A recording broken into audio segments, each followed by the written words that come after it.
Кеңеш айылынын тургуну Уларбек Дүйшүбаев күзгү түшүмүн жыйноо менен алек. Үлүшкө берилген 1 гектар жердин көпчүлүк бөлүгүнө картошка эгип тиргелик кылган дыйкан бул жылы эгин жыйноо бир топ жеңил болууда дейт. Казганда ат менен казып, колдо казып жүргөнбүз. Азыр мына Өнүгүү партиясынын техникалары келди. Жакшы экен, абдан удобный, тез болот экен. Убакыт аз сарпталат экен буларга. Ушундай партиялар көбөйсө элдин маселелери чечилет эле, жакшы иштер көп болот эле. Ноокат районунун Кеңеш айылында 1000 гектар суулуу, 800 гектар кайракы жерге эгин эгилет. Буудай, жүгөрү жана картошка аймактагы дыйканчылыктын негизги түрлөрү. Бирок дыйканчылыкка керектелүүчү техникалардын жетишпестиги жергиликтүү элди түйшүккө салып келген. Азыр эң негизи биринчи келген азыр капат эле келди. Биздин айыл боюнча, мына Кеңеш айыл өкмөтү боюнча бир да жок эле да. Союз тарагандан бери.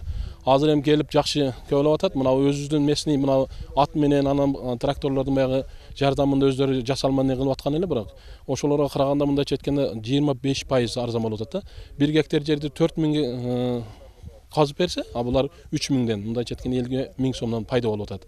Өнүгүү прогресс партиясы Ноокат аймагына биринчи жолу техникалык сервистерин алып келди. Дыйкандардын айтымында жаңы келген картошка казгыч жерди терең казып ыңгайлуу кызмат көрсөтөт.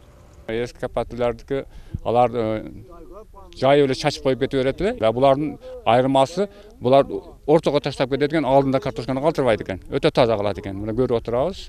Рахмат. Өнүгүүнүн кылган иштерине ыраазы болгон эл партия мүчөлөрүнө бата беришип, айылдагы дагы чечилбей келе жаткан маселелерин ортого салышты. Мына дыйкандардын суроо талабы аткарылды деп ойлойм. Кудай буюрса, булар дагы өзүңүздөр мына азыр көп болгонуңуздордай көп нерсеге муктаж экен. Буудай селкага, жүгөрү селкага жана косилка деп жатышат. Күзгү түшүмдү жыйнап алгандан кийин дыйкандар күздүк айдашат. Бул жаттада Өнүгүү прогресс партиясынын жер айдоочу трактору сокосу менен аталган аймакка кызмат көрсөтмөкчү.